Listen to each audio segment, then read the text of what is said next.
തീർച്ചയായിട്ടും ഇതൊരു നോവൽ എന്ന നിലയിലാണ് നമ്മളിത് പുറത്തിറക്കിയിരിക്കുന്നത്. അതിനകത്ത് നിങ്ങളുടേതല്ലാത്ത ഒത്തിരി അനുഭവങ്ങൾ നമ്മൾ ചേർത്തിട്ടുണ്ട്, നിങ്ങൾ പറയാത്ത കാര്യങ്ങൾ ചേർത്തിട്ടുണ്ട്.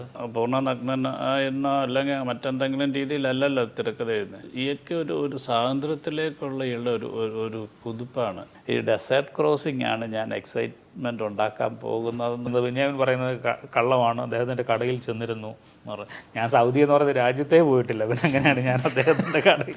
പക്ഷേ കുഞ്ഞിക്കയാണെന്ന് പറഞ്ഞുകൊണ്ട് ഇപ്പോൾ സിനിമ വന്നപ്പോൾ ഒരാൾ വന്നു, ഞാനായിരുന്നു കുഞ്ഞിക്ക എന്നൊക്കെ പറഞ്ഞു. അതുപോലെ 2008 ഒരു പക്ഷേ നമുക്ക് ഇങ്ങനൊരു ബജറ്റിനെ കുറിച്ച് ചിന്തിക്കാൻ പോലും പറ്റില്ലായിരുന്നു. ഇതെൻ്റെ കഥയാണ്, എൻ്റെ ജീവിതമാണ്. ഞാൻ 4 വർഷം കുവൈറ്റിൽ പോയിട്ട് അവിടുന്ന് ഇറാഖി ബോർഡറിൽ പോയി ഇതുപോലെ പെട്ടുകിടന്ന ഒരാളാണ്.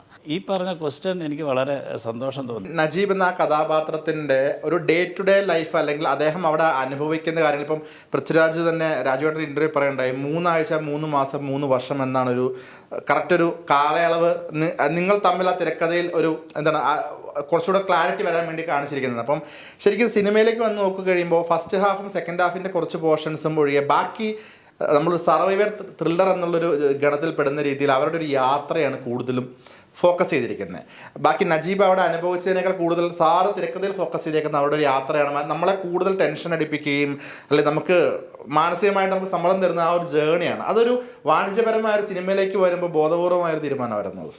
അല്ല, ഈ വാണിജ്യം എന്ന് പറഞ്ഞ ഒരു കാര്യമായി ചിന്തിക്കുന്നില്ലല്ലോ. നമ്മളൊരു നല്ല സിനിമ ഉണ്ടാക്കുക എന്നുള്ളതാണ്. അതുകൊണ്ട് തന്നെ അങ്ങനൊന്നും ചിന്തിച്ച് ചെയ്യുന്ന ഒരാളും അല്ല ഞാൻ. പക്ഷെങ്കിൽ ഈ പറഞ്ഞ ക്വസ്റ്റ്യൻ എനിക്ക് വളരെ സന്തോഷം തോന്നിയ ഒരു കാര്യമാണ്. കാരണം ഈ പുസ്തകത്തിൽ ഏറ്റവും അധികം ആൾക്കാർക്ക് അടുത്ത് ബെന്യാമിൻ പറയാനായിട്ട് സമയം ചിലവഴിച്ചതെന്ന് പറഞ്ഞാൽ നജീബിൻ്റെ അവിടുത്തെ ഒരു ജീവിതം, സ്ട്രഗിള്, കാര്യങ്ങൾ, ആ മസറയുമായി ചുറ്റപ്പെട്ട ആളുകളുമായി ചുറ്റപ്പെട്ട അത് ഓരോ ഡെയിലി ലൈഫ്, അതിൻ്റെ ഓരോ നിമിഷങ്ങളും കാര്യങ്ങളും ആ ഒരു വളരെ അതിങ്ങനെ വളരെ ഡീറ്റെയിലായിട്ട് ആ കാര്യങ്ങൾ പറഞ്ഞിട്ടുണ്ട്. പക്ഷെങ്കിൽ ഈ ഡെസേർട്ട് ക്രോസിംഗ് ഉണ്ടല്ലോ, ഈ ദിവസങ്ങളുടെ ഒരു യാത്ര എന്ന് പറഞ്ഞാൽ അത് കുറച്ചും കൂടെ ലാഘവത്തോടു കൂടിയാണ് അവതരിപ്പിക്കാൻ ശ്രമിച്ചിട്ടുള്ളത്. കാരണം അതിൻ്റെ അകത്ത് ഞാനിപ്പോഴും ഓർക്കുന്നുണ്ട്, അവരൊരു പൂരക്കാഴ്ച കണ്ട് നടക്കുന്നത് പോലെ എന്നുള്ള വാക്കാണ് ഉപയോഗിച്ചിരിക്കുന്നത്. ആദ്യമൊക്കെ പിന്നീട് മാറുന്നെങ്കിൽ പോലും ആദ്യത്തെ ഒരു അനുഭവം അവർക്കൊരു എക്സൈറ്റ്മെൻറ്റ് അങ്ങനത്തെ രീതിയിലാണ്. പക്ഷേ അവിടുന്നാണ് എനിക്ക് തോന്നിയത് പറയാത്ത കാര്യം. ഈ പുസ്തകത്തിൽ വായനക്കാർക്ക് അനുഭവിക്കാത്ത കാര്യവും കേൾക്കാത്ത കാര്യവും എന്നുള്ള രീതിയിൽ തന്നെയാണ് ഞാൻ. അതുകൊണ്ട് തന്നെ ഞാൻ നേരത്തെയും പറയാറുണ്ട്, ഈ ഡെസേർട്ട് ക്രോസിംഗ് ആണ് ഞാൻ എക്സൈറ്റ്മെൻറ്റ് ഉണ്ടാക്കാൻ പോകുന്നതെന്നുള്ളത് വെരി ബിഗിനിങ്ങിൽ തന്നെ. കാരണം മറ്റേത് എല്ലാം ഡീറ്റെയിൽ ആയിട്ട് ഒറ്റൊരുത്തർക്ക് അറിയാമല്ലോ. പാമ്പ് വരുന്നു, മറ്റ് വരുന്നു, ഇടിമിന്നൽ വരുന്നു, ഇങ്ങനെ ആ സീനിൻ്റെ ഓരോ പോർഷൻസും ഇതൊക്കെ നമ്മൾ ആദ്യം കുറച്ച് വർക്ക് ചെയ്തിരുന്നതാണ്, കുറച്ച് ലെങ്ത് കൊണ്ട് നമ്മൾ മാറ്റിയതാണ്, അങ്ങനെയൊക്കെ ഉണ്ട്. പക്ഷേ അന്നേരം എങ്കിൽ പോലും ഇത് വളരെ വ്യക്തമാണ്. ആടുകളുമായിട്ട് സംസാരിക്കുന്നു, അങ്ങനെ പല കാര്യങ്ങൾ. പക്ഷെ മറ്റേ കാര്യമെന്ന് പറഞ്ഞാൽ ആരുടെ മനസ്സിലില്ലാത്ത ഈ സിനിമയെ വ്യത്യസ്തമാക്കുന്നതെന്ന് വെച്ചാൽ ഇങ്ങനെ ഒരു ട്രീറ്റ്മെൻറ്റ് ആൾക്കാർ പ്രതീക്ഷിക്കുന്നില്ല. അവിടെയാണല്ലോ നമ്മുടെ ഒരു കാഴ്ചപ്പാട് ഉണ്ടാക്കിയെടുക്കുക. അതിൻ്റെ കൂട്ടത്തിൽ എനിക്ക് പറയാനുള്ളതെന്ന് പറഞ്ഞാൽ ഈ ഡെസേർട്ട് എന്ന് പറയുന്ന അനുഭവം മലയാളിക്ക് വളരെ വിരളമാണെന്നുള്ളതാണ്. ഇപ്പോൾ സിനിമ കണ്ടിട്ട് പലരും എന്നോട് തന്നെ പറഞ്ഞാൽ നമ്മുടെ വീട്ടിലൊക്കെ സംസാരിക്കുമ്പോൾ പറയുന്നതെന്ന് പറഞ്ഞാൽ ഇതുപോലുള്ള മരുഭൂമി കാണാനാണ് നമ്മൾ ആഗ്രഹിച്ചിരുന്നത്. കാരണം അത് തീക്ഷ്ണമാണ്, പ്രയാസമാണ്. പക്ഷേ ഈ മരുഭൂമി ഇങ്ങനെയാണ് എന്ന് പറയുന്ന ഒരു അനുഭവം ഉണ്ടല്ലോ, അവിടുത്തെ മരുക്കാറ്റ്, അത് ഈ ദൃശ്യമാധ്യമത്തിന് മാത്രം കൊണ്ടുതരാൻ കഴിയാതെ നമ്മൾ എത്രയൊക്കെ വീട്ടിലിരുന്ന് ആലോചിച്ചാലും ചിന്തിച്ചാലും അതില്ല. അത് യുണീക്കായ ഒരു എക്സ്പീരിയൻസ് ആണ് ഈ ദൃശ്യമാധ്യമത്തിന് മാത്രം കൊണ്ട്. അത് ഈ പറഞ്ഞ പോലെ സംഗീതത്തിൻ്റെ, ബാക്ക്ഗ്രൗണ്ട് സ്കോറിൻ്റെ ഒക്കെ പിന്നണിയിൽ കൂടി വരുമ്പോഴത്തേക്ക് അതൊരു വലിയ കാഴ്ച അനുഭവമായിട്ട് മാറുന്നുണ്ടല്ലോ. അപ്പോൾ ആ സാധ്യത ഉപയോഗപ്പെടുത്തണ്ടേ? അതാണ് നമ്മൾ ഉപയോഗപ്പെടുത്തിയതെന്നാണ് ഞാൻ വിചാരിക്കുന്നത് സാർ. തീർച്ചയായിട്ടും ഇത് ഈ ബുക്ക് എഴുതിയതിന് ശേഷം ഇത് നജീബ് ആദ്യമായിട്ട് വായിച്ചതിൻ്റെ ഒരു അനുഭവം ഒന്ന് ഓർത്തെടുക്കാൻ പറഞ്ഞാൽ എന്തായിരിക്കും? എയർലി എന്ന് പറഞ്ഞാൽ എന്താണ് 2007-08 പ്രസിദ്ധീകരിക്കുന്നത്. ആ സമയത്ത് തന്നെയാണ്. അദ്ദേഹം പറഞ്ഞ പോലെ വളരെ സാധാരണക്കാരനായ ഒരു മനുഷ്യനാണല്ലോ. അദ്ദേഹം സാധാരണ പോലെ വായിച്ചിട്ട് കൊള്ളാം എന്ന് പറഞ്ഞു. ചിലതൊക്കെ എൻ്റേതല്ലല്ലോ എന്ന് പറഞ്ഞു. ഞങ്ങൾ അത് തമ്മിൽ ഡിസ്കസ് ചെയ്തു. അല്ല, തീർച്ചയായിട്ടും ഇതൊരു നോവൽ എന്ന നിലയിലാണ് നമ്മളിത് പുറത്തിറക്കിയിരിക്കുന്നത്. അതിനകത്ത് നിങ്ങളുടേതല്ലാത്ത ഒത്തിരി അനുഭവങ്ങൾ നമ്മൾ ചേർത്തിട്ടുണ്ട്, നിങ്ങൾ പറയാത്ത കാര്യങ്ങൾ ചേർത്തിട്ടുണ്ട്. ഇപ്പം ഹക്കീം എന്ന് പറയുന്ന ആളുടെ മരണം പോലും അദ്ദേഹം പറഞ്ഞ സീക്വൻസിൽ അവർ രണ്ടുപേരും രക്ഷപ്പെട്ടതാണ്. ഇബ്രാഹിം ഖാദിരിയെ സംബന്ധിച്ച് അദ്ദേഹം തന്ന വിവരങ്ങൾ വേറെയാണ്. അപ്പം നമ്മൾ നമ്മളുടേതായ രീതിയിൽ ചില മാറ്റങ്ങൾ വരുത്തിയെന്ന് പറയുമ്പോൾ അദ്ദേഹത്തിന് അത് പൂർണ്ണ സന്തോഷത്തോടു കൂടി നിങ്ങൾ നമ്മുടെ നിന്ന് കേട്ട കഥ കേട്ടു പൂർത്തീകരിച്ചു, അത്രയേ ഉള്ളൂ. അല്ലാതെ മറ്റു പ്രതികരണമൊന്നും ഉണ്ടായിട്ടില്ല. 15 വർഷം മുമ്പാണ് ഇത്ര. ഇപ്പം ഹക്കീം എന്ന് പറയുന്നൊരു കഥാപാത്രം ഇപ്പം നമ്മൾ പലരും കേൾക്കുന്നത് ഹക്കീം ഞാനായിരുന്നു എന്നും പറഞ്ഞ് പല കോളുകളും വരുന്നു. അപ്പം അതിൻ്റെയൊക്കെ ഒരു ഓതൻറ്റിസിറ്റി എന്താണ്? അത് ശരിക്കും ആരെങ്കിലും വന്ന് കാണുകയോ ഞാനായിരുന്നു അന്നത്തെ വ്യക്തി എന്ന് പറഞ്ഞിട്ട് വരികയോ എന്നുള്ള ചെയ്തിട്ടുണ്ടോ? ഒരിക്കലുമില്ല. ഹക്കീമിൻ്റെ കാര്യത്തിൽ ഭയങ്കര ദുരൂഹതയാണ്. ഇന്നേ വരെ ഒരാൾ, ഞാൻ എപ്പോഴും ആലോചിക്കുന്ന കാര്യം, നോവൽ വായിച്ചതിന് ശേഷം ദുബൈയിലോ എവിടെയോ ജീവിച്ചിരിക്കാനിടയുള്ള, സൗദിയിലോ ഒക്കെ ജീവിച്ചിരിക്കാനിടയുള്ള ആരോ ഒരാളാവുമല്ലോ ഇദ്ദേഹം. മലയാളിയാണെങ്കിൽ ഇത് അറിയാതിരിക്കുമെന്നുള്ളതാണ്. പക്ഷെ എനിക്ക് തോന്നുന്നത് അന്ന് എനിക്ക് 20 വർഷമായില്ലേ. അല്ല, എന്താ ചോദിച്ചാൽ നജീബ് പറഞ്ഞത്, ഇപ്പം നമ്മൾ സിനിമയിൽ മലപ്പുറം എന്ന് ഉപയോഗിച്ചെങ്കിൽ പോലും നോവൽ ധനുവച്ചപുരം എന്നാണ് ഉദ്ദേശിക്കുന്നത്. ധനുവച്ചപുരം എന്ന് പറഞ്ഞാൽ തമിഴ്നാടിനോട് ചേർന്ന സ്ഥലമാണ്. എനിക്ക് നജീബ് അന്ന് പറഞ്ഞത് അങ്ങനെയാണെന്ന്. ഈ തമിഴ്നാട്ടിലുള്ള ആരെങ്കിലും ആവാനാണ് സാധ്യത എന്നാണ് എൻ്റെ ഒരു തോന്നൽ. പക്ഷേ തമിഴ്നാട്ടിലും ഇത് ഇപ്പോൾ അറിയേണ്ടതാണ്. പക്ഷേ എന്തോ അത് വന്നിട്ടില്ല. പക്ഷേ കുഞ്ഞിക്കയാണെന്ന് പറഞ്ഞുകൊണ്ട് ഇപ്പോൾ സിനിമ വന്നപ്പോൾ ഒരാൾ വന്നു, ഞാനായിരുന്നു കുഞ്ഞിക്ക എന്നൊക്കെ പറഞ്ഞു, നജീബിനെ വിളിച്ചു. നജീബ് പറഞ്ഞു എനിക്കറിയത്തില്ല നിങ്ങൾ ആരാണെന്ന്. അങ്ങനെ ഒരു സംഭവം ഉണ്ടായി. എന്നിട്ട് ഏറ്റവും രസമുള്ള കാര്യം എന്ന് ചോദിച്ചാൽ അദ്ദേഹം പറയുന്നത് ഞാൻ അദ്ദേഹത്തെ തേടി അവിടെ ചെന്നു, ഞാനിതൊന്നും കഥയൊന്നും പറയുന്നില്ല എന്നൊക്കെ പറഞ്ഞ് വിട്ടു എന്നൊക്കെയാണ്. ഞാൻ അങ്ങനെ ഒരാളെ തേടി പോയിട്ടില്ല. അപ്പോൾ അദ്ദേഹം രണ്ടാമത് പറഞ്ഞു അദ്ദേഹത്തിൻ്റെ കടയിലാണ് ചെന്നത്. ബെന്യാമിൻ പറയുന്നത് കള്ളമാണ്, അദ്ദേഹത്തിൻ്റെ കടയിൽ ചെന്നിരുന്നു എന്ന് പറഞ്ഞു. ഞാൻ സൗദി എന്ന് പറയുന്ന രാജ്യത്തേ പോയിട്ടില്ല, പിന്നെ എങ്ങനെയാണ് ഞാൻ അദ്ദേഹത്തിൻ്റെ കടയിൽ? ഇത്രയും വർഷമായിട്ട്, ഈ നോവൽ എഴുതിയതിന് ശേഷം ഇത്രയും വർഷമായിട്ട് പോലും ഞാൻ സൗദിയിൽ ഒരിക്കലും പോയിട്ടില്ല. അങ്ങനെ ഇങ്ങനെ ആൾക്കാർ വന്നുകൊണ്ടേയിരിക്കും, ഞാനാണ് ക്ലെയിം ചെയ്തുകൊണ്ടിരിക്കാനുള്ള. അതൊരു സ്വാഭാവികമാണ്. നമ്മൾ അതിനെയൊക്കെ വളരെ സന്തോഷത്തോടു കൂടി അവഗണിക്കുക എന്നുള്ളതല്ലാതെ വേറെ കാര്യമൊന്നുമില്ല. അവകാശവാദങ്ങൾ ഒരുപാട് വരും. ഒരുപാട് അവകാശവാദങ്ങൾ ഞങ്ങളാണ് ഇതിൻ്റെയൊക്കെ പിന്നിൽ എന്നൊക്കെ പറഞ്ഞുകൊണ്ട് വരാൻ സാധ്യതയുണ്ട്. അത് സന്തോഷമാണ്. ഒരു സിനിമ വിജയിച്ചതിൻ്റെ പിന്നിലുള്ള മറ്റു ചിലരുടെയൊക്കെ പ്രതികരണങ്ങളായിട്ട് മാത്രം കണ്ടതിനെ ചിരിച്ചു തള്ളിയാൽ മതി എന്നേ ഉള്ളൂ, അല്ലാതെ മറ്റു കാര്യമൊന്നുമില്ല. ശരിക്കും പറഞ്ഞാൽ നമ്മളിത് സംസാരിക്കുമ്പോൾ ഇത്ര നേരം നമ്മൾ സിനിമയെ പറ്റി സംസാരിച്ചു. ഇനി പറയേണ്ട 2 പേരുകളാണ്. ഒന്ന് പൃഥ്വിരാജും, ഒന്ന് AR റഹ്മാനും. ശരിക്കും അദ്ദേഹം പറഞ്ഞിട്ടുള്ള അറിവാണെങ്കിൽ 2006 പോക്കിരി രാജയുടെ ഒരു സമയത്താണ് എൻ്റെ നജീബ് പൃഥ്വിരാജാണെന്നൊരു ഡിസിഷൻ എടുക്കുന്നതും അദ്ദേഹത്തിനെ പോയി കാണുന്നതും. ആ ഒരു ഡിസിഷൻ വൈ പൃഥ്വിരാജ് എന്ന് ചോദിച്ചാൽ എന്തായിരിക്കും?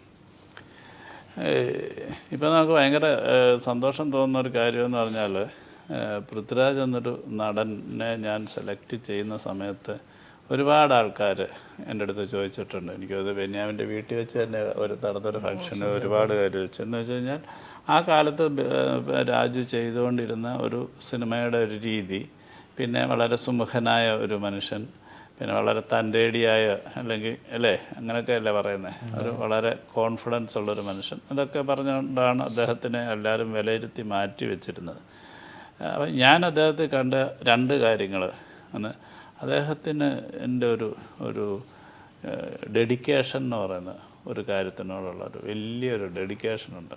അപ്പം ആ ഡെഡിക്കേഷൻ ഈ ക്യാരക്ടർ ചെയ്യാൻ ഒരാവശ്യമായിട്ടുണ്ട്. കാരണം ഇത് ഇത്രയും കാലം, അല്ലെങ്കിൽ ഇപ്പോൾ 2 വർഷം കൊണ്ടോ അല്ലെങ്കിൽ 3 വർഷത്തിനുള്ളിൽ പൂർത്തീകരിക്കേണ്ട ഒരു ഷെഡ്യൂൾസാണ് നമ്മൾ പ്ലാൻ ചെയ്യുന്നത്. കാരണം ഈ ബോഡി ട്രാൻസ്ഫോർമേഷനും കാര്യങ്ങളൊക്കെ ആയിട്ട് ബന്ധപ്പെട്ട്.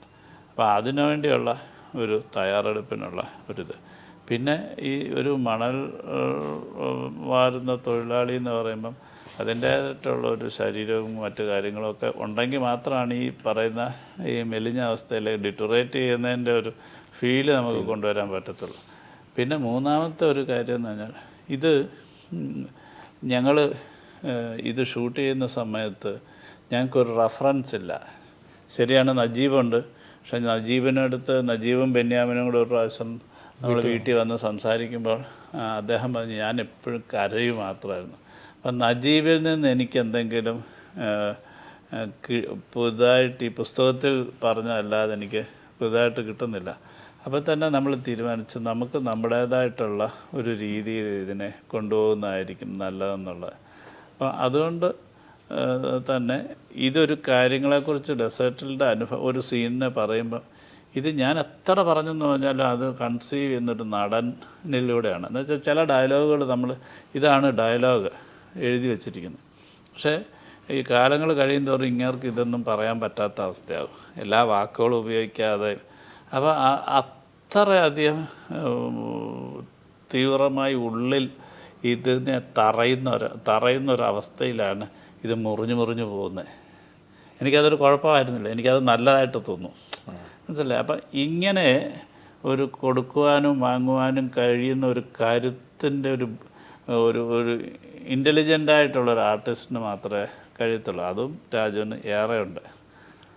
പിന്നെ അദ്ദേഹത്തിൻ്റെ ഈ കോൺഫിഡൻസ് തന്നെ, ആ കോൺഫിഡൻസിൻ്റെ കാര്യങ്ങളെ പ്രത്യേകിച്ച് അദ്ദേഹത്തിൻ്റെ നോട്ടം, കണ്ണ്, ഇതൊക്കെ നമ്മളിങ്ങനെ എന്താ പറയുക ഡിസ്കഷനിൽ കൂടെ അയാളെ ഇങ്ങനെ അതിലേക്ക് കൊണ്ടുവരിക ചെയ്തത്. ശരിക്കും പറഞ്ഞാൽ അന്ന് കഥ പറയുമ്പോൾ ആ സമീപകാലത്ത് ഒരു പക്ഷെ നടക്കേണ്ടിയിരുന്നൊരു സിനിമ ആണെന്നായിരുന്നു നിങ്ങളെല്ലാവരും ആലോചിച്ചിരുന്നത്. പക്ഷേ ഈ സിനിമ പൃഥ്വിരാജ് രാജേട്ടൻ തന്നെ ഇൻ്റർവ്യൂവിൽ പറയുന്ന ഒരു കാര്യം വളരെ പ്രസക്തമാണെന്ന് തോന്നി. ഈ സിനിമ സംഭവിക്കേണ്ടിയിരുന്ന ഒരു കാലഘട്ടം ഇതായിരുന്നു എന്ന് തോന്നുന്നില്ല ശരിക്കും. കാരണം സിനിമ അന്നത്തെ സിനിമയല്ല ഇന്ന് മലയാള സിനിമയ്ക്ക് വളരെ വൈഡായിട്ടുള്ള ഒരു സ്വീകാര്യത കിട്ടുന്നു. ശരിക്കും കറക്റ്റ് സമയത്താണ് ആടുജീവിതം സംഭവിച്ചതെന്ന് തോന്നുന്നില്ലേ? തീർച്ചയായിട്ടും നമുക്ക് ഇതിന് കിട്ടിയിരിക്കുന്ന സ്വീകാര്യത പറയുമ്പോൾ അത് തന്നെ ആയിരിക്കും തീർച്ചയായിട്ടും. എന്ന് വെച്ചാൽ എനിക്ക് തോന്നുന്നില്ല, അതായത് ഒരു പ്രത്യേകിച്ച് കേരളത്തിനല്ല ഇന്ത്യക്ക് വെളിയിൽ ഇത്രയധികം തിയേറ്റേഴ്സിൽ റിലീസ് ചെയ്തുകൊണ്ട് 800 തിയേറ്ററുകൾ റിലീസ് ചെയ്തൊരു സിനിമ എന്ന് പറഞ്ഞാൽ മലയാളത്തിൽ ആദ്യമാണ്. അപ്പോൾ അത്തരത്തിലുള്ള ഒരു വൈഡായിട്ടുള്ള ഒരു റിലീസിങ് കിട്ടുക, ആൾക്കാർ സിനിമയെ വീണ്ടും വളരെ സന്തോഷത്തോടുകൂടി ഏറ്റെടുക്കുന്ന ഒരു കാലഘട്ടം കൂടിയാണ്.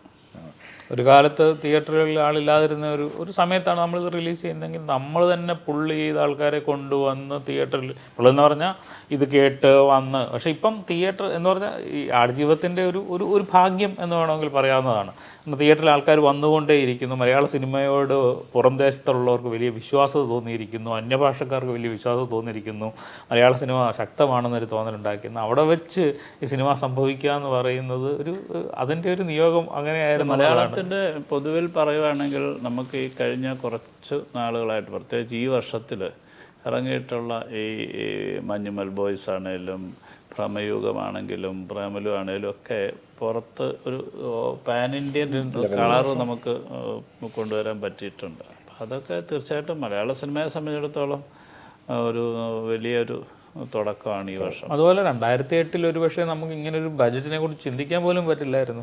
മലയാള സിനിമയ്ക്ക് ഇങ്ങനെ ഒരാൾ മുടക്കിയാൽ തന്നെ മലയാള സിനിമയ്ക്ക് ഇത്രയും തിരിച്ചു പിടിക്കുന്നതിനെ കുറിച്ച് ആലോചിക്കാൻ പോലും പറ്റില്ല. തിരിച്ചു പിടിക്കുന്നതിനെ കുറിച്ച് ആലോചിക്കാൻ പോലും പറ്റാത്ത ഇടത്ത് തന്നെ. അപ്പം ഇതൊക്കെ സംഭവിക്കേണ്ട സമയത്ത് അതേ സമയത്ത് സംഭവിച്ചു എന്നാണ് ഞങ്ങൾ വിചാരിക്കുന്നത്. അതിൻ്റെ ഒരു ആടുജീവിതത്തിനോടൊപ്പം അതിനേകം കാര്യമുണ്ട്. ഇപ്പോൾ പൃഥ്വിരാജ് വന്ന കാര്യത്തിലായാലും വേറൂമം വന്ന കാര്യത്തിലായാലും എല്ലാത്തിനും അവർ വന്നു ചേരേണ്ടതായിരുന്നു എന്ന് തോന്നുന്ന വിധത്തിൽ ഈ പറഞ്ഞതുപോലെ ഒരു ദൈവികത എന്തോ അതിനകത്തുണ്ടായിരുന്നു എന്നാണ് വിചാരിക്കുന്നത്. ഇങ്ങനെ പുറത്ത് വരുന്ന അല്ലെങ്കിൽ പുറത്ത് വിടുന്ന കണക്കുകൾ പ്രകാരമാണെന്നുണ്ടെങ്കിൽ അത് ഒഫീഷ്യലി വിടുന്ന കണക്കാണോ എന്ന് അറിയില്ല, 100 കോടിയിലേക്ക് ഏറെക്കുറെ അടുത്തുകൊണ്ടിരിക്കുകയാണല്ലേ സിനിമ. ഞാൻ അതിനെക്കുറിച്ച് വലുതായിട്ട് ബോധർ ചെയ്യാറില്ല. സിനിമ കാണട്ടെ, സിനിമ കാണാവുന്ന മാക്സിമം ആൾക്കാർ കാണണം. കാരണം ഇതൊരു മലയാളത്തിലൊരു വലിയ ബഡ്ജറ്റ് സിനിമയാണ്. അപ്പം അതിൽ എത്തുക എന്നുള്ളതാണ് ഇനി നമുക്ക് കിട്ടാവുന്ന ഒരു വലിയ സന്തോഷം. ശരിക്കും ഈ സിനിമ ഇറങ്ങിയതിന് ശേഷം അല്ലെങ്കിൽ ഇതിൻ്റെ ഒരു പ്രോസസ്സിൽ എപ്പോഴെങ്കിലും എവിടുന്നെങ്കിലുമൊക്കെ കോളുകൾ വന്നിട്ടുണ്ടായിരുന്നു? ഇപ്പം എൻ്റെ കുടുംബത്തിൽ നിന്നും ഒരാൾ പോയിട്ട് ഞങ്ങൾക്ക് ഒരു അറിവും ഇല്ലാതിരിക്കുകയാണ്, എന്തെങ്കിലും സഹായിക്കണം എന്നൊക്കെ പറഞ്ഞ് കോളുകൾ? അങ്ങനെയല്ല അത് നമുക്ക് വരില്ല, ഈ സന്നദ്ധ സംഘടനകൾക്കൊക്കെ ആയിരിക്കും. പക്ഷേ എനിക്ക് 2-3 ദിവസം മുമ്പ് വന്ന ഒരു കോൾ, ഒരു ചെറുപ്പക്കാരൻ വിളിച്ചിട്ടൊരു 4-5 മിനിറ്റ് നേരം ഒരേ കരച്ചിൽ. ഇത് ഭയങ്കര, ഞാൻ അങ്ങനെ ചെറുപ്പക്കാർ കരയുന്നത് കേട്ടിട്ടില്ല അടുത്ത കാലത്തൊന്നും. എന്നിട്ട് അവസാനം പറഞ്ഞു, സാറേ ഞാനിത് രഹസ്യമായിട്ടാണ് വിളിക്കുന്നത്, ആണെങ്കിൽ ഇതെൻ്റെ കഥയാണ്, എൻ്റെ ജീവിതമാണ്. ഞാൻ 4 വർഷം കുവൈറ്റിൽ പോയിട്ട് അവിടുന്ന് ഇറാഖി ബോർഡറിൽ പോയി ഇതുപോലെ പെട്ട് കിടന്ന ഒരാളാണ്. പിന്നെ 4 വർഷത്തിന് ശേഷം കുവൈറ്റിൽ ഉണ്ടായിരുന്ന വേറെ 2 സുഹൃത്തുക്കൾ ഇവനെ തപ്പിപ്പിടിച്ച് രക്ഷപ്പെടുത്തി കൊണ്ടുവന്ന് കുവൈറ്റിലേക്ക് വരികയും പിന്നെ കുവൈറ്റിൽ 10 വർഷം ജോലി ചെയ്യുകയും ചെയ്തു. പുള്ളി പറയുന്നത് ആ 2 സുഹൃത്തുക്കൾക്കല്ലാതെ ഈ ഭൂമിയിൽ മറ്റാർക്കും ഞാൻ ഇങ്ങനെ ഒരു 4 വർഷക്കാലം ജീവിതം ജീവിച്ചു എന്ന് അറിയില്ല. എൻ്റെ വീട്ടിൽ പോലും ആർക്കും അറിയത്തില്ല. ഞാൻ വീട്ടിൽ പോലും ആരോടും അറിയാതെ, അവർ കേൾക്കാതെയാണ് ഞാൻ സാറിനെ വിളിക്കുന്നത്. എനിക്ക് സാറിനോടൊന്നും സംസാരിക്കാതെ വയ്യ എന്ന് പറഞ്ഞിട്ട് കരയുന്നത്. അങ്ങനെ ഈ ആടുജീവിതം നോവൽ ഇറങ്ങിയതിന് ശേഷം എത്രയോ ആൾക്കാരെ ഈ സമാനമായ അവസ്ഥയിലൂടെ പോയവരെ നേരിട്ട് സംസാരിച്ചിട്ടുണ്ട്. ഇപ്പം അത് ആടുവളത്തിലല്ല ഒട്ടകവളത്തിലേക്ക് പോയിട്ടുള്ളവർ, മറ്റു തരത്തിലുള്ള മസാലകളിൽ ജീവിച്ചിട്ടുള്ളവരൊക്കെ സമാനമായ അനുഭവങ്ങളുള്ള നിരവധി ആൾക്കാരെ കണ്ടുമുട്ടിയിട്ടുണ്ട് എന്നുള്ളതാണ്. സാർ, എഴുതാൻ പ്രത്യേകിച്ച് ഒരു സമയം ഉള്ള ആളാണോ, അതെയോ എങ്ങനെയാണ് എഴുത്തിൻ്റെ ഒരു സമയം എങ്ങനെയാണ്? എൻ്റെ ജീവിതത്തിലെ എല്ലാ നിമിഷങ്ങളും ഞാൻ എഴുത്തിലാണെന്ന് വിചാരിക്കുന്ന ഒരാളാണ്. നമ്മൾ യാത്ര ചെയ്യുമ്പോൾ ഞാൻ എഴുത്തിലാണ്, കിച്ചണിൽ നിന്ന് പാചകം ചെയ്യാം, സ്വന്തം പാചകം ചെയ്യുന്ന ആളാണ്, പാചകം ചെയ്യുമ്പോൾ എഴുത്തിലാണ്, ഉറങ്ങാൻ കിടക്കുന്ന നിമിഷം വരെയും എഴുത്തിലാണ്. എഴുത്തെന്ന് പറയുന്നത് സംഭവിക്കുന്നത് നമ്മുടെ മനസ്സിൽ, നമ്മുടെ ചിന്തയിലാണെന്നുള്ളതാണ്. ആ കമ്പ്യൂട്ടറിന് മുമ്പിലോ അല്ലെങ്കിൽ പേപ്പറിന് മുമ്പിലോ, സാധാരണ പേപ്പർ കൊണ്ട് മാത്രം എഴുതുന്ന ആളാണ് ഞാൻ, പേപ്പറെ തൊടാത്ത ആളുമാണ്. ഇത് തമ്മിൽ വലിയ വ്യത്യാസമുണ്ട്. അപ്പോൾ ആ കമ്പ്യൂട്ടറിന് മുമ്പിൽ ഇരുന്ന് ടൈപ്പ് ചെയ്യുന്ന നിമിഷം മാത്രമല്ല എഴുത്തെന്ന് പറയുന്നത്, അതെപ്പോഴും സംഭവിച്ചുകൊണ്ടേയിരിക്കുന്നതാണ്.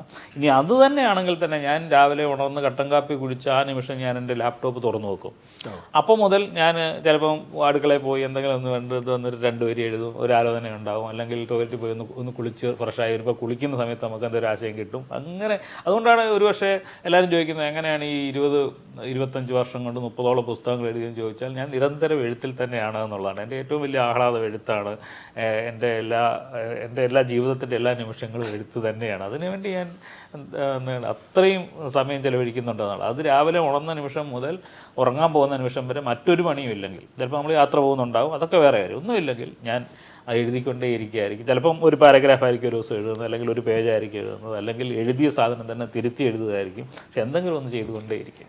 സിനിമയിൽ എനിക്ക് തോന്നുന്നു തിയേറ്ററിൽ എല്ലാവരും ഒരു നെടുവീർപ്പിട്ടതാണോ എന്താണ് റിയാക്ഷൻ അറിയില്ല. നമ്മൾ സിനിമ കാണുമ്പോൾ, ഇപ്പോൾ സിനിമ ഇത്ര ദിവസം ആയതുകൊണ്ട് എനിക്ക് തോന്നുന്നത് കുറച്ച് റിവീൽ ചെയ്യാൻ തോന്നുന്നു.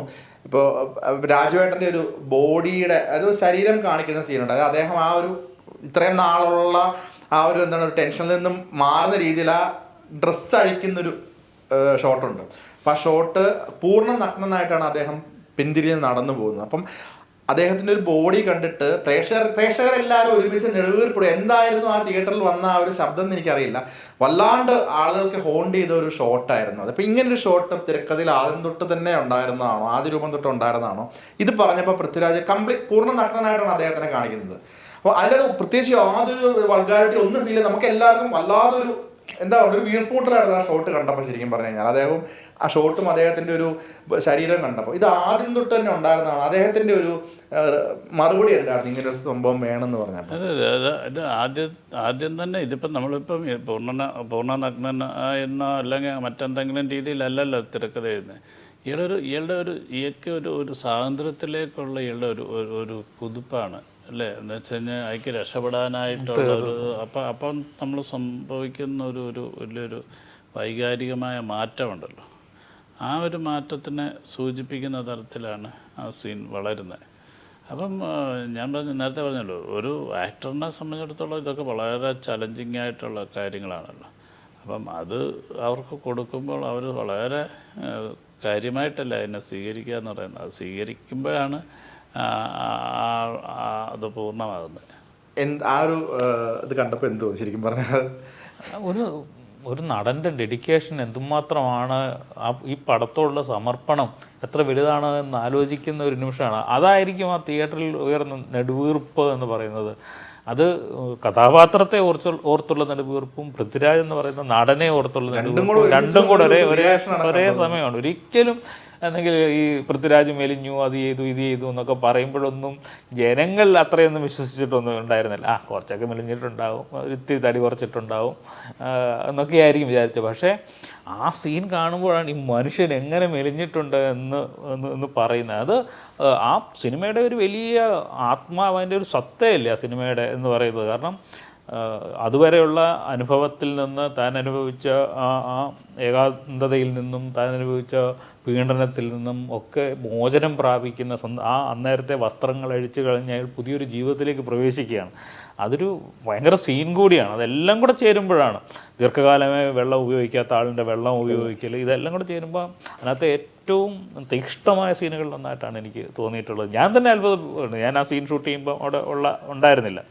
ഞാൻ ഇത് പടത്തിലാണ് ആദ്യമായിട്ട് കാണുന്നത്. അപ്പോൾ നമ്മൾ തന്നെ ഇങ്ങനെ ഞെട്ടി അത്ഭുതപ്പെട്ട് ഇങ്ങനെ ആദരവോടുകൂടി നോക്കുന്ന ഒരു സീനായിരുന്നു അത്. രാജുവേട്ടൻ്റെ ഇൻ്റർവ്യൂ പറഞ്ഞിട്ടുണ്ടായിരുന്നു ചില കാര്യം. ഇപ്പം സാർ തന്നെ അതിൻ്റെ ഒരു കണക്ഷൻ പറഞ്ഞുകൊണ്ട് ഞാൻ ചോദിക്കുന്നതാണ്. അന്ന് എഴുതിയ ചില സംഭാഷണങ്ങൾ ഇന്ന് നമുക്ക് പറയാൻ അത്ര ആവാത്തുള്ളത് മാറ്റേണ്ടി വന്നു, അല്ലെങ്കിൽ അത് എക്സ്പ്രഷനോടെ കാണിക്കേണ്ടി വരുന്നു. അപ്പം രാജുവേട്ടൻ തന്നെ പറയണ്ടേ, ചില സമയത്ത് ചില ഡയലോഗ് പറയുമ്പോൾ ഞാൻ പറയും ബ്ലെസ് ചേട്ടാ എനിക്കിത് പറയാൻ എന്തോ തോന്നുന്നില്ല, എനിക്കത് അങ്ങനെ പറയാൻ ഫീൽ ചെയ്യുന്നില്ല എന്ന് പറയുമ്പോൾ എന്നൊരു കാര്യം നമുക്ക് തന്നെ പറയണ്ട. ഈ ഒരു ഡയലോഗ് ഞാൻ കട്ട് പറയില്ല, രാജു എക്സ്പ്രഷനോടെ കൊണ്ടുവന്നു. എൻ്റെ രാജുവിന് ഓക്കെ എന്ന് തോന്നുമ്പോൾ രാജു കട്ട് ചെയ്യാൻ പറഞ്ഞോളാൻ പറഞ്ഞ്, അത് ശരിക്കും പറഞ്ഞ ഒരു നടന് കിട്ടുന്ന വലിയൊരു സ്വാതന്ത്ര്യവും വലിയൊരു ഉത്തരവാദിത്വം അല്ലേ ശരിക്കും ഇത്? എനിക്ക് ഞാനൊരു ആർട്ടിസ്റ്റിനെ ഞാൻ ഉപയോഗിക്കുമ്പോൾ, ഞാനിപ്പം തന്മാത്ര എന്ന് പറയുന്ന സിനിമയ്ക്കൊക്കെ അത് എനിക്കും ഫീൽ ചെയ്തിട്ടുണ്ട്. കാരണം നമ്മൾ ഒരു ഇത്ര ഷോട്ട്, ഒരു ലെങ്ത് ഇങ്ങനെയാണ് ഒരു ഷോട്ട്, അടുത്ത മറ്റൊരു മിഡ് ഷോട്ട്, ഇതൊരു ക്ലോസ്, ഇങ്ങനെ ഒരു മുൻധാരണ. പക്ഷേ ഈ സിനിമയ്ക്ക് കുറേ ധാരണ ഉണ്ടായിരുന്നു, എന്ന് വെച്ചാൽ ഒരു വലിയ പ്ലാനിങ് ഉണ്ട്. പക്ഷെ അപ്പം എങ്കിലും ഒരു നടൻ്റെ ഒരു എക്സ്പ്രഷൻ ആ സീനിൽ അല്ലെങ്കിൽ ആ ഒരു സിറ്റുവേഷനിൽ എത്തുന്നതിൻ്റെ അനുസരിച്ചാണ് നമ്മൾ എപ്പോഴും അങ്ങനെ. നമ്മളൊരു പെയിൻറ്റിങ്ങിൻ്റെ ഒരു അടുത്ത സ്ട്രോക്ക് എന്ന് പറയുന്നത് നേരത്തെ ആലോചിച്ചിട്ടല്ലല്ലോ ചെയ്യുന്നത്, വരച്ച് വരുമ്പോഴല്ലേ നമ്മൾ ചെയ്യുന്നത്. എന്ന് പറഞ്ഞ പോലെ തന്നെയാണ് പലപ്പോഴും നമുക്ക് അതിൻ്റെ അടുത്ത ഷോട്ടിൻ്റെ ബ്രേക്കുകളൊക്കെ നമുക്ക് തോന്നിയിട്ടുള്ളത്. കാരണം ഞാൻ പറഞ്ഞല്ലോ, ഈ രൂപത്തിലേക്ക് മാറുമ്പോൾ ഇയാളിൽ ആവാഹിക്കപ്പെടുന്ന ഒരു മാനസികാവസ്ഥയുണ്ട്. ആ മാനസികാവസ്ഥ എന്ന് പറഞ്ഞു കഴിഞ്ഞാൽ ഇയാളുടെ വർഷങ്ങളായിട്ട് ഇയാൾ സംസാരിക്കാതിരിക്കുന്ന ഒരവസ്ഥ, ഇയാളുടെ ശരീരത്തിൻ്റെ ശുദ്ധിയില്ലായ്മ, അല്ലെങ്കിൽ ഇയാൾ ഭയങ്കര അഴുക്കും പൊടിയും ഒക്കെ ആയിട്ടിരിക്കുന്ന അവസ്ഥ, ഇയാളിലുണ്ടാകുന്ന ഒരു വലിയൊരു മരവിപ്പ്, യാതൊരു ഡിപ്രഷൻ, ഇതെല്ലാം ഉണ്ടല്ലോ. അപ്പോൾ അങ്ങനെയൊക്കെ ഉള്ളൊരു ആൾക്ക് എങ്ങനെ സംസാരിക്കാൻ പറ്റും എന്നുള്ളതൊക്കെ നമുക്ക്, അതാണ് ഞാൻ പറഞ്ഞത്, ഒരു റെഫറൻസ് ഇല്ല. ഇങ്ങനെ ഒരാളെ നമുക്ക് കണ്ടതായിട്ട് നമുക്ക് പറയാൻ പറ്റുന്നില്ല. ഈ 2-3 വർഷക്കാലം ആരോടും വർത്തമാനം പറയാതെ ഇങ്ങനെ തനിച്ചായിരിക്കുന്ന ഒരാളെ എങ്ങനെയാണ് അവതരിപ്പിക്കുന്നതെന്ന്. അപ്പോൾ അവിടെയാണ് ആ ആളുടെ ഏറ്റവും വലിയ കഴിവ് എന്ന്. അതിനെ എങ്ങനെ അത് കൂടാം കുറയാം എന്ന് പറഞ്ഞ് അത് എത്ര കൃത്യമായി എന്നുള്ളതാണ് അദ്ദേഹം ചെയ്തതിൻ്റെ വിലപ്പം. ഒരു ചോദ്യമുള്ളത്, രാജുവേട്ടൻ പറഞ്ഞതിൽ നിന്നാണ്, ലാസ്റ്റ് ഡേ ഷൂട്ട് ചെയ്ത് തീരുന്ന അന്ന് തീരുവാണ് ആടുജീവിതത്തിൻ്റെ ഷോർട്സ് എല്ലാം തീരുവാണ്, ഇനിയൊരു ഷൂട്ടിംഗ് ഇല്ല, തീരുന്നു, ലാസ്റ്റ് ഡേ ഒന്ന് ഓർത്തെടുക്കാൻ പറഞ്ഞാൽ എങ്ങനെയായിരിക്കും? കാരണം രാജുവേട്ടൻ പറഞ്ഞിട്ടുണ്ട്, സാറ് ബോധരഹിതനായി വീഴുകയും വീൽ ചെയറിൽ സാറിനെ ഫ്ലൈറ്റിൽ കൊണ്ടുപോവുകയും ഹോസ്പിറ്റലിൽ അഡ്മിറ്റ്, അങ്ങനെ കുറച്ച് കാര്യങ്ങൾ രാജുവേട്ടൻ പറഞ്ഞിട്ടുണ്ട്. അത് അദ്ദേഹത്തിൻ്റെ ഒരു പോയിന്റ് ഓഫ് വ്യൂ ആണ്. സാറിൻ്റെ ഒരു പോയിന്റ് ഓഫ് വ്യൂ അവസാന ദിവസം ഷൂട്ടൊന്ന് ഓർത്തെടുക്കാൻ പറഞ്ഞാൽ എന്ത് പറയും? അതായത് ഈ ജോർദാനിലെ ലാസ്റ്റ് സീക്വൻസുകൾ, പ്രത്യേകിച്ച് രാജുവിൻ്റെ സിനിമയിലെ ലാസ്റ്റ് സീക്വൻസുകൾ ചെയ്യുക, ഈ പറഞ്ഞ ടെലിഫോൺ വരുന്ന സീക്വൻസുകൾ ഉൾപ്പെടെ. അപ്പോൾ അതിന് 2 ദിവസം മുമ്പ് തന്നെ ഡെസേർട്ടിലെ കുറച്ച് വർക്കുകളൊക്കെ നമ്മൾ തീർന്നു. അപ്പം ഭയങ്കരമായ ചൂട്, എയർപോർട്ട് കാര്യങ്ങളൊക്കെ കഴിഞ്ഞിട്ടുള്ള ഭയങ്കരമായ ചൂടത്തും വെയിലത്തും ഒക്കെ നിന്നിങ്ങനെ അവിടെ വെച്ച് തന്നെ ഭയങ്കരമായിട്ട് പനിക്കുന്നത് പോലെ നന്നായി തോന്നിയിരുന്നു. പക്ഷെങ്കിൽ അതിനെ അവഗണിച്ചുകൊണ്ടാണ് ഞാൻ ഷൂട്ടിങ് പോയത്. അത് ഈ രാജുവിൻ്റെ ഷോട്ടുകൾ ഒക്കെ കഴിഞ്ഞു. അപ്പോൾ ഇത് രാവിലെ ഞാൻ നിന്നുകൊണ്ട് ജോലി ചെയ്ത ആൾ പിന്നെ ഇരുന്നു, കട്ടിലിൽ ഈ മോണിറ്റർ വെച്ച് ചാഞ്ഞ് കിടന്നു, ഞാനങ്ങ് ഡിറ്ററേറ്റർ ആവുക, മനസ്സിലായില്ലേ? ആ ഒരു അവസ്ഥയിലാണ് ലാസ്റ്റ് ഷോട്ടുകളൊക്കെ നമ്മൾ എടുക്കുന്നത്. അപ്പോൾ അങ്ങനെ എനിക്ക് ആ സമയത്ത് എൻ്റെ സോഡിയം ലെവൽ താഴോട്ട് പോവുകയും പിന്നീട് കുറച്ച് ദിവസങ്ങൾ എനിക്കൊരു ചെറിയൊരു ഹലൂസിനേഷൻ മാതിരിയൊക്കെ ആയിരുന്നു. ഭയങ്കരമായിട്ടൊരു നാട്ടിൽ വന്നിട്ടും ഹോസ്പിറ്റലൈസ്ഡ് ആവുകയൊക്കെ ചെയ്തു. നാട്ടിൽ വന്നിട്ടാണ്, അവിടെ ഹോസ്പിറ്റലൊക്കെ ആയെങ്കിലും അവർക്കത് ഡയഗ്നൈസ് ചെയ്യാൻ പറ്റിയില്ല, പനി എന്നൊക്കെയുള്ള രീതിയിലായിരുന്നു. പക്ഷേ തിരിച്ച് രാജു വരുന്ന അതേ ഫ്ലൈറ്റിൽ തന്നെയാണ് ഞാൻ കൊണ്ടുവന്നത്. ശരിക്കും രാജു എനിക്ക് എൻ്റെ ബോർഡിംഗ് പാസ്സൊക്കെ എനിക്ക് പോയി, പിന്നെ വിളിച്ച് ഡ്യൂപ്ലിക്കേറ്റൊക്കെ എടുത്തു, എനിക്ക് എന്നെ ഫീഡ് ചെയ്തു, എനിക്ക് എന്തെങ്കിലും ചേട്ടാ കഴിക്കണമെന്നൊക്കെ പറഞ്ഞിട്ടുണ്ട്. അപ്പോൾ എനിക്ക് അതിനൊന്നും അവിടെ ഒരു സ്ഥലകാലങ്ങളൊന്നും മനസ്സിലാകാത്തൊരവസ്ഥ ഉണ്ടായിരുന്നു. വീൽ ചെയറിലാണ് കൊണ്ടുവന്നതൊക്കെ. ഒരു സ്വപ്ന സാക്ഷാത്കാരത്തിന് ഒരു മനുഷ്യന് എത്രത്തോളം എഫർട്ട് ഇടാൻ പറ്റുന്നുള്ളതിൻ്റെ ഉത്തമ ഉദാഹരണമായിരിക്കും ബ്ലസ്സി എന്ന സംവിധായകൻ ആടുജീവിതം എന്ന സിനിമ. ഇൻ്റർവ്യൂവിൻ്റെ ഇടയിൽ എപ്പോഴോ പറഞ്ഞത്, തമാശയായി പറഞ്ഞതല്ല, നമ്മൾ ബ്ലസ്സി സാറ് ഒരു പാഠപുസ്തകമാണ് യുവതലമുറയ്ക്ക് പ്രത്യേകിച്ച്. നിങ്ങളൊരു ലക്ഷ്യത്തിലേക്ക് നടക്കാൻ തീരുമാനിച്ചാൽ അതിന് എത്ര കഠിനമായ വഴികളുണ്ടെങ്കിലും, എത്ര തടസ്സങ്ങളുണ്ടെങ്കിലും, എത്ര പ്രതിരോധങ്ങളുണ്ടെങ്കിലും, എത്ര പരിഹാസങ്ങളുണ്ടെങ്കിലും അതിനെയൊക്കെ അതിജീവിച്ച് ഞാനെൻ്റെ ലക്ഷ്യത്തിലെത്തപ്പെടും, അതെത്ര വർഷത്തെ കാത്തിരിപ്പായാലും ഞാനത് നേടും എന്ന് പറയുന്ന വലിയൊരു പാഠപുസ്തകമായി അദ്ദേഹം നമ്മുടെ മുമ്പിൽ ഇങ്ങനെ നിൽക്കുകയാണ്. അത് വരും തലമുറയിൽ പ്രത്യേകിച്ച് സിനിമാക്കാർക്കൊക്കെ വലിയ പാഠമാവും, വലിയ ഊർജ്ജമെടുക്കാൻ കരുത്താവും. നമ്മുടെ സിനിമയിൽ നിന്ന് പുതിയ വലിയ സിനിമകൾ ഉണ്ടാവുകയൊക്കെ ചെയ്യും എന്നാണ്. അതൊരു ആടുജീവിതം ഒരു മാർക്ക് പോയിന്റായിട്ട് തന്നെ നിൽക്കുന്ന. ഞാൻ പണ്ട് കേട്ടിട്ടുണ്ട് AR റഹ്മാൻ അദ്ദേഹത്തിൻ്റെ അടുത്ത് ഒരു സംവിധായകൻ ചെന്ന് നമ്മുടെ ഈ മ്യൂസിക്കിനെ പറ്റി സംസാരിക്കുമ്പോൾ ഒരിക്കലും ഒരു സംവിധായകൻ ഇരുന്ന് കമ്പോസ് ചെയ്യാനുള്ളൊരു സ്പേസ് അവിടെ ഇല്ല. സിറ്റുവേഷൻ പറഞ്ഞു കൊടുക്കുക, പോരുക, പിന്നീട് അദ്ദേഹം അതിൻ്റെ ഔട്ട്പുട്ട് നമ്മൾക്ക് തരും. അങ്ങനെ നമ്മൾ കേട്ടിട്ടുണ്ട്. അത് ഇപ്പോഴും അങ്ങനെ തന്നെയാണോ? ഇതിൻ്റെ പ്രത്യേകിച്ച് എനിക്കതിൽ എല്ലാവർക്കും ചില നിരാശ വരുന്നത്, പെരിയോൺ എന്ന് പറഞ്ഞ പാട്ട് മുഴുവനായിട്ട് ആ സിനിമയിൽ എല്ലാവരും പ്രതീക്ഷിക്കുന്നു. ഇപ്പോൾ വരും അല്ലെങ്കിൽ വന്നപ്പോൾ ഇതിൻ്റെ ബാക്കി ഉണ്ടാവും. പക്ഷെ അത് സിനിമയിൽ കുറച്ച് പോർഷൻ പിന്നെ ബാക്ക്ഗ്രൗണ്ട് സ്കോറൊക്കെ ആയിട്ടാണ് വരുന്നത്. അപ്പം അത് നമ്മൾ ഒരുപാട് പ്രതീക്ഷിച്ചു. അപ്പം ആ ഒരു സൃഷ്ടിയൊക്കെ ശരിക്കും ഇരുന്ന് കമ്പോസ് ചെയ്യാൻ പറ്റുന്നതാണോ? അത് അദ്ദേഹം ചെയ്ത് അയച്ചു തന്നിട്ട് സാർ സജഷൻ പറയണം, എങ്ങനെയായിരുന്നു അതിൻ്റെ ഒരു പ്രൊസീജിയറൊക്കെ? അല്ല, അത് ശരിക്കും ഒരു തിരക്കഥയിൽ അതൊരു ആദ്യം നമ്മളൊരു ഒരു ഒരു ശരിക്കും അതിൻ്റെ ഒരു കുറച്ച് ഫോം പാട്ടിൻ്റേതായിട്ടുണ്ടായിരുന്നെങ്കിൽ പോലും ഇത്തരം ഒരു സിനിമയിൽ അങ്ങനത്തെ ഒരു ആ സീക്വൻസുകളുമായിട്ട് ചേരുന്നില്ല എന്ന് തോന്നിയിട്ടത് നമ്മൾ ആ തിരക്കഥയിൽ നിന്ന് അത് ഒഴിവാക്കുകയാണ്. ട്രെയിലറിൽ അതിൻ്റെ കുറച്ച് ഷോർട്സ് കാണിച്ചിട്ടുണ്ടാവും, സിനിമയിൽ അതില്ലല്ലോ. ഇല്ല. അപ്പോൾ അതിന് ശേഷം ഒന്ന് ഈ ഒരു ലെങ്ത് എന്ന് പറയുന്നത് തന്നെ വലിയൊരു പ്രശ്നമായിട്ട് ഉണ്ടായിട്ടുണ്ട്. അപ്പം അത് പിന്നെ രണ്ടാമത് ഉണ്ടായതെന്ന് വെച്ചാൽ ഇത് ചെറിയൊരു 4 വരിയാണ് റഫീഖിൻ്റെ ആദ്യം എഴുതി വാങ്ങിക്കുന്നത്. എന്ന് വെച്ച് കഴിഞ്ഞാൽ ആ വരികൾ കിട്ടിയിട്ട് അതിനൊരു ട്യൂൺ ഉണ്ടാവുകയും അതിന് ഒരു 2 വരിയായിട്ട് അദ്ദേഹം കൂടെ കൂട്ടിച്ചേർത്ത് അങ്ങനെ അത്രയ്ക്കേ ഉണ്ടായിരുന്നുള്ളൂ. പിന്നീടാണ് ബാക്കി ഒരു 4 വരിയുടെ ചേർക്കാം, ഒരു ഫുൾ പാട്ടിൻ്റെ രൂപത്തിലേക്ക് എത്തിക്കാം. എന്നുവെച്ചാൽ ആ പാട്ട് ഉണ്ടാക്കിയ ഒരു വലിയൊരു മാസ്മരികതയുണ്ടല്ലോ, ആദ്യത്തെ വരികളുണ്ടാക്കിയ മാസ്മരികത, അതിൽ നിന്നാണ് ഒരു മുഴുപാട്ടിലേക്ക് എത്തുന്നത്. ശരിക്കും അപ്പോൾ അതിപ്പം അത് ഞാൻ ഈ പറഞ്ഞ പ്രൊസീജിയർ തന്നെയായിരുന്നു, അദ്ദേഹം ഇരുന്ന് ചെയ്യാനായിരുന്നു പറ്റുന്നത്, അത് അദ്ദേഹം ചെയ്തിട്ട് അല്ല, എപ്പോഴും അദ്ദേഹത്തിൻ്റെ അദ്ദേഹത്തിനും രീതികളെന്ന് പറഞ്ഞാൽ അദ്ദേഹം രാത്രി കാലങ്ങളിലാണ് ഏറ്റവും കൂടുതൽ വർക്ക് ചെയ്യുന്നത്. ഒപ്പം തന്നെ ഇപ്പം നമ്മളിപ്പോൾ റീ റെക്കോർഡിങ്ങിൻ്റെ സമയത്തൊക്കെ നമ്മൾ സംസാരിക്കുന്ന സമയത്ത് തന്നെ പുള്ളി അതിൻ്റെ ഒരു കമ്പോസ് ചെയ്തിട്ടൊക്കെ ഉള്ള കാര്യങ്ങൾ ചെയ്യാറുണ്ട്. പക്ഷെ പാട്ടിൻ്റെ കാര്യത്തിൽ അദ്ദേഹം എനിക്കൊന്ന് കുറച്ചും കൂടെ തനിച്ചായിട്ട് തന്നെയാണ് നമുക്ക് ചെയ്യുന്നത്. പിന്നെ അതിനെക്കുറിച്ച് നമ്മുടെ സജഷൻസ് പറയുമ്പോൾ അതിനെ ആഡ് ചെയ്യുകയും മറ്റു കാര്യങ്ങളൊക്കെ ചെയ്യാറുണ്ട്. അപ്പോൾ ഇതെല്ലാം നടന്നത് ലണ്ടനിലാണ് അദ്ദേഹത്തിൻ്റെ? നമ്മൾ ഇവിടെ ചെന്നൈയിലാണ്. ചെന്നൈയിൽ തന്നെ. പിന്നെ പല സ്ഥലങ്ങളിലായിട്ടാണ് ഓരോ പീസുകൾ വായിക്കുന്നത് എന്നുള്ളതാണ് എൻ്റെ അകത്തെ രസം. ഓക്കെ. ബുഡാപെസ്റ്റിലാണ് ഈ മറ്റേ വയലിൻ സെക്ഷൻസ് മൊത്തം ചെയ്തിട്ടുണ്ട്. അങ്ങനെ പല പോർഷനിൽ. ലണ്ടനിലാണ് സനമൂസയുടെ പാട്ട് പാടിയ ആ പോർഷൻ റെക്കോർഡ് ചെയ്തിട്ടുള്ളത്.